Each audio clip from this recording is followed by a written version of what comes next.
Kisah Tariq bin Ziyad, penakluk Andalusia. Salah satu pahlawan besar Islam yang diingat dan diingat banyak orang adalah seorang panglima tertinggi bernama Tariq bin Ziyad. Tariq adalah salah satu panglima terbesar dalam sejarah Islam yang merupakan prajurit kerajaan Bani Umayyah. Ketika Musa bin Nusayr membuka jalan ke Eropa bagi pasukan Muslim, Tariq bin Ziyad menyelesaikannya dengan menaklukkan Andalusia. Atas perintah Khalifah Al-Walid bin Abdul Malik, Tariq membawa pasukan Muslim menyeberangi Selat Gibraltar ke daratan Eropa. Tariq bin Ziyad lahir di Kencela, Aljazair, pada tahun 50 atau 670 suku Nafsah. Dia bukan orang Arab, tapi anggota suku Barbar yang tinggal di Maroko. Masa kecilnya sama dengan masa kecil kebanyakan umat Islam saat itu. Ia belajar membaca dan menulis dan juga hafal surat Al-Quran dan hadits. Sejarawan belum banyak mencatat tentang masa kecil Tariq bin Ziyad, bahkan sejarawan seperti Imam Ibnu Al-Atsir, At-Tabari dan Ibnu Khaldun pun belum banyak mencatat masa kecil Tariq bin Ziyad dalam buku-buku mereka. Dalam Tarikh Ibn Nusayr, ahli sejarah mengatakan bahwa Tariq adalah seorang budak dari Musa bin Nusayr, amir kerajaan Bani Umayyah di Afrika Utara. Musa kemudian membebaskannya dari perbudakan dan menjadikannya panglima perang. Beberapa generasi kemudian, keturunan Tariq memperebutkan statusnya sebagai budak. Salah satu kawasan penting yang sangat strategis di kawasan Afrika Utara adalah Maroko. Wilayah ini mengenal Islam sebelum kedatangan Musa bin Nusayr dan pasukannya, Tariq bin Ziyad, termasuk pasukan Musa bin Nusayr. Namun masyarakat di wilayah ini belum sepenuhnya menerima Islam dan keimanannya masih belum stabil, terbukti dengan seringnya umat Islam berpindah agama.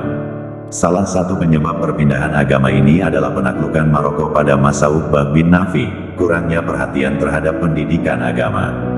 Islam belum memantapkan dirinya di satu wilayah, Uqbah dan timnya sudah berangkat ke wilayah lain. Terlepas dari situasi kaum barbar di Afrika Utara yang memang mencurigai gerakan Uqbah bin Naf.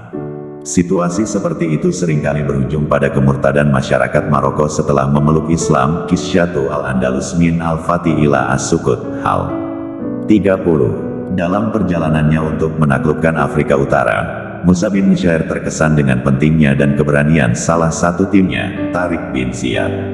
Setelah menaklukkan beberapa wilayah, pasukan ini akhirnya berhasil merebut kota Al-Hoceima, salah satu kota terpenting di Maroko.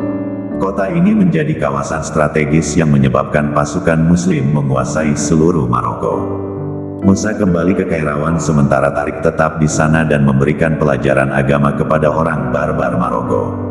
Salah satu misteri mengapa Islam diterima di daerah taklukan adalah bahwa umat Islam tidak memperbudak dan tidak berusaha menguasai, melainkan bertujuan untuk membebaskan daerah dari tirani dan hukum zalim penguasa mereka. Itulah sebabnya kita menghadapi daerah-daerah yang ditaklukkan oleh umat Islam, penduduk setempat telah menerima Islam secara massal. Sebelum umat Islam mengambil alih Andalusia, negara Siberia diperintah oleh raja yang kejam yang dibenci rakyatnya, Raja Roderick. Di sisi lain, berita tentang syariat Islam sedang populer di masyarakat di seberang Selat Gibraltar.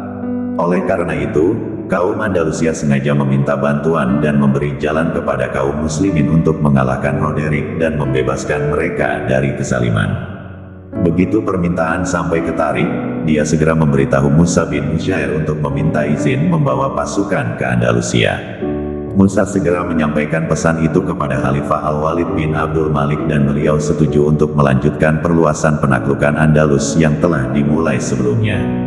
Pada Juli tahun 710 Masehi 4 kapal berangkat dengan 500 tentara Muslim terbaik. Bertugas menjelajahi medan perang Andalusia, pasukan ini sama sekali tidak memiliki kontak dengan orang Eropa. Ketika persiapan dirasa cukup dan berita telah dikonfirmasi, Tariq bin Ziyad membawa 7.000 pasukan lagi melintasi laut menuju Andalusia. Begitu mendengar kedatangan kaum muslimin, Roderick langsung mengalihkan perhatiannya ke gerombolan kaum muslimin. Dia kemudian kembali ke Toledo, ibu kota Andalusia, untuk mempersiapkan pasukannya menghadapi serangan muslim. Roderick dan 100.000 tentara bersenjata segera berbaris ke selatan untuk menyambut kedatangan pasukan Tariq bin Ziyad. Setelah mengetahui bahwa Roderick telah membawa pasukan yang begitu besar bersamanya, Tariq bin Ziyad segera menghubungi Musa bin Nusyair untuk meminta bantuan. Hanya 5.000 bala bantuan yang dikirim. Akhirnya, pada tanggal 28 Ramadan 92 H, tanggal 18 Juli tahun 711 Masehi, kedua kekuatan yang tidak seimbang ini bertemu di Madinah Sidonia. Perang mengerikan berkecamuk selama 8 hari. Kaum muslim, dalam jumlah kecil, terus bertahan melawan serangan Visigot yang dipimpin oleh Roderick. Iman dan janji kemenangan atau mati syahid di jalan Allah menguatkan kaki mereka dan menghilangkan rasa takut dari dada mereka. Pada hari ke-8, Allah mengalahkan Visigot Muslim dan mengakhiri pemerintahan Roderick di Andalusia. Setelah perang besar yang dikenal sebagai Perang Sidonian, pasukan Muslim menaklukkan sisa wilayah Andalusia dengan mudah. Musa bin Nusyair dan Tariq bin Ziyad berhasil membawa pasukan mereka ke perbatasan selatan Andalusia. Musa bin Nusyair dan Tariq bin Ziyad tidak hanya berhasil mengalahkan para penguasa zalim di Eropa, tetapi mereka berhasil merebut hati masyarakat Eropa dengan memeluk Islam. Mereka berhasil menyampaikan pesan bahwa Islam adalah agama yang mulia dan bermartabat.